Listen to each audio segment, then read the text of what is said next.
आज के सेशन में हम क्वालिटी कंट्रोल को मेंटेन करने के लिए जो इंस्पेक्शंस कंडक्ट करते हैं उनमें हमें क्या क्या चेकिंग करनी होती है और किस तरीके से उसको हम एग्जीक्यूट करते हैं इंस्पेक्शंस को, उसके बारे में डिस्कस करेंगे।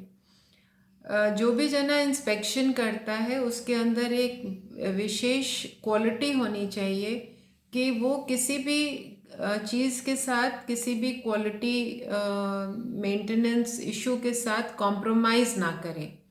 एक ये बेसिक नेचर होता है कि वो चल जाएगा, वो वाला एस्पेक्ट नहीं होना चाहिए।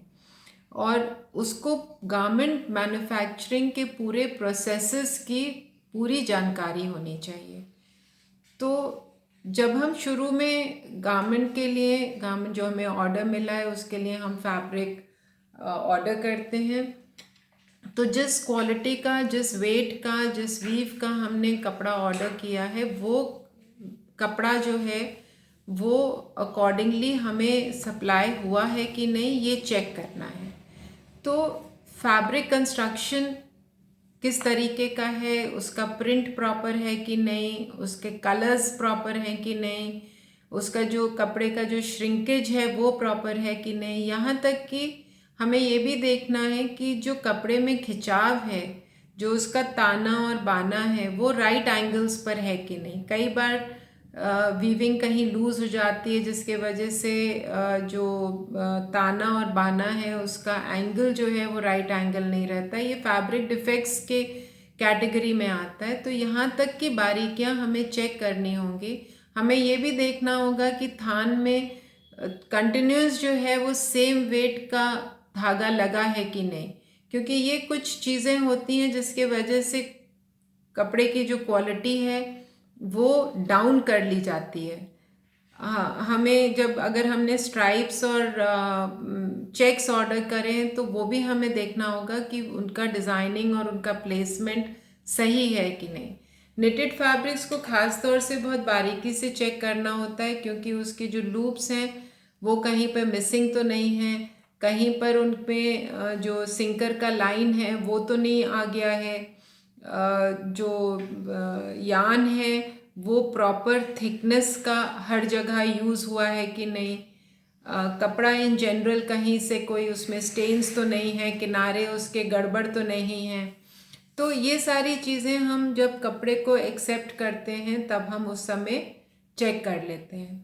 प्रोडक्शन के टाइम पे हमें ये देखना है कि जो पैटर्न बना है हमारा वो हमारे डिज़ाइन के अकॉर्डिंग बना है कि नहीं, जो साइजेस स्पेसिफाइड हैं उनके मेजरमेंट्स सही हैं कि नहीं, जो कट होके कपड़ा आ रहा है उसकी कटिंग की शेप्स सही है कि नहीं। कटिंग वाले सेक्शन में मैंने समझाया था आपको, कई बार हम लोग ब्लॉक पैटर्न्स काट लेते हैं क्योंकि डिपेंडिंग ऑन कि हम किस तरीके के कटिंग टूल्स यूज़ कर रहे हैं। तो अब हमें जब फाइनल कपड़ा हमारा कट जाता है तो वी हैव टू सी कि जितने भी हमारे आर्म होल के नेकलाइन के कर्व्स हैं वो हमारे प्रॉपर हैं कि नहीं। तो बेसिकली कटिंग जो है वो क्योंकि जिस हिसाब से हमारी कटिंग होगी उसी हिसाब से हमारी स्टिचिंग होगी, तो उसमें सारे मार्जिन्स लेबल्ड हैं कि नहीं, मेंशन्ड हैं कि नहीं। तो ये सारी चीज़ें क्वालिटी के टाइम पर देखी जाती हैं। ये भी देखा जाता है कि ख़ास तौर से अगर स्ट्राइप्ड फैब्रिक्स हों, चेक्ड फैब्रिक्स हों, तो कॉलर पे, योक पे, पॉकेट्स पे वो चेक्स और स्ट्राइप्स मैच कर रहे हैं कि नहीं।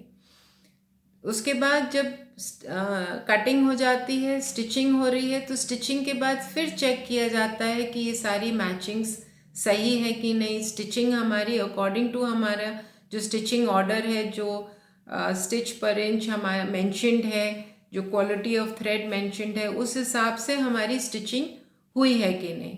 स्विंग थ्रेड्स हमारे प्रॉपर हैं कि नहीं। स्टिचिंग के दौरान हमारे कोई फॉल्ट्स तो नहीं आए हैं, कोई गंदगी तो नहीं लगी है, हमारी ट्रिम्स, लेबल्स, एसेसरीज जो लगनी हैं वो प्रॉपरली लगी हैं कि नहीं। उसके बाद जब फिनिशिंग डिपार्टमेंट में आते हैं तो फिर लेबलिंग वहाँ पर जब होती है और जो सॉर्टिंग आउट होती है according to the sizes and the colour, वो दोबारा से फिर हमें चेक करना होता है कि वो असॉर्टमेंट जो है वो सही हुआ है कि नहीं, पैकिंग हमारी according to the buyers requirement हुई है कि नहीं। जो कार्टन्स हैं उनमें प्रॉपर हमारी लेबलिंग है कि नहीं, हमारी पैकिंग और फोल्डिंग गारमेंट्स की, आयरनिंग की गारमेंट्स की, कहीं पर कई बार जो है आयरनिंग के धब्बे लग जाते हैं गारमेंट्स में, वो तो नहीं है। तो हर तरीके से किसी भी प्रकार का कोई भी डिफेक्ट उसमें गारमेंट में नहीं आना चाहिए। खास तौर से जो वर्क, तो हम कैटेगरी बना सकते हैं अपने डिफेक्ट्स की।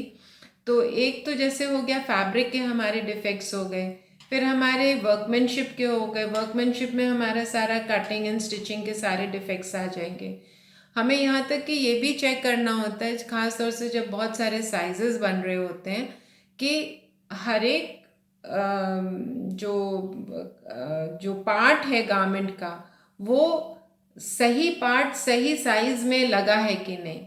ऐसा तो नहीं है कि स्मॉल साइज का स्लीव जो है वो मीडियम साइज के बॉडिस में लग गया है। इस तरीके की कॉमन मिस्टेक्स हो जाती हैं, क्योंकि ह्यूमन बींग्स काम करते हैं तो एक स्कोप ऑफ एरर ज़रूर होता है। पर ये सारी चीज़ें अगर दिमाग में हमारे हैं और हमें मालूम है कि इस तरीके की गलतियां हो सकती हैं, तो हम सावधानी वहाँ पर रख सकते हैं कि इस तरीके की चीज़ें ना हों। हमें जब फाइनल हमारी वर्कमैनशिप डिफेक्ट्स हम देखते हैं, तो सबसे इम्पॉर्टेंट एस्पेक्ट किसी भी गारमेंट का होता है उसका नेक, उसका गला, उसकी कॉलर किस तरीके से लगा है, जिसको हम कहते हैं फेस ऑफ द गारमेंट। जैसे हम किसी का चेहरा देखते हैं और हमें वो अच्छा लगता है या नहीं अच्छा लगता है, इसी तरीके से गारमेंट का भी जो चेहरा होता है वो उसका नेक होता है, उसका कॉलर होता है। क्योंकि हम जब गारमेंट उठाते हैं तो शोल्डर से उठाते हैं, सबसे पहले निगाह हमारी वहाँ जाती है, तो वहाँ पर कोई डिफेक्ट नहीं होना चाहिए। हमारी जो स्टिचिंग है वो परफेक्ट होनी चाहिए, जो लेबलिंग है वो परफेक्ट होनी चाहिए, फिनिशिंग जो है धागे नहीं लटके होने चाहिए। वो बड़ा अनफिनिश्ड सा लुक देता है गारमेंट को, वो फिनिश्ड लुक नहीं देगा, तो लगेगा कि कहीं ना कहीं क्वालिटी से ये कॉम्प्रोमाइज़ किया गया है। ये सारी चीज़ें फिर आ जाती हैं, एक मैं पिछले वीडियो में भी डिस्कस कर चुकी हूँ, एक्सेप्टेबल क्वालिटी लेवल, AQL। मैंने पहले भी बताया था कि AQL बहुत इम्पॉर्टेंट है, और ये जो क्वालिटी कंट्रोल वाला जो पूरा एस्पेक्ट है, इंस्पेक्शंस वाला पूरा एस्पेक्ट है गारमेंट मैन्युफैक्चरिंग के द्वारा, ये AQL लेवल पर आकर टिकता है। क्योंकि वहाँ पर जब बायर आपकी क्वालिटी चेक करता है, तो वो निर्धारित AQL लेवल के अनुसार ही आपका ऑर्डर अप्रूव करेगा या उसको एक्सेप्ट करेगा।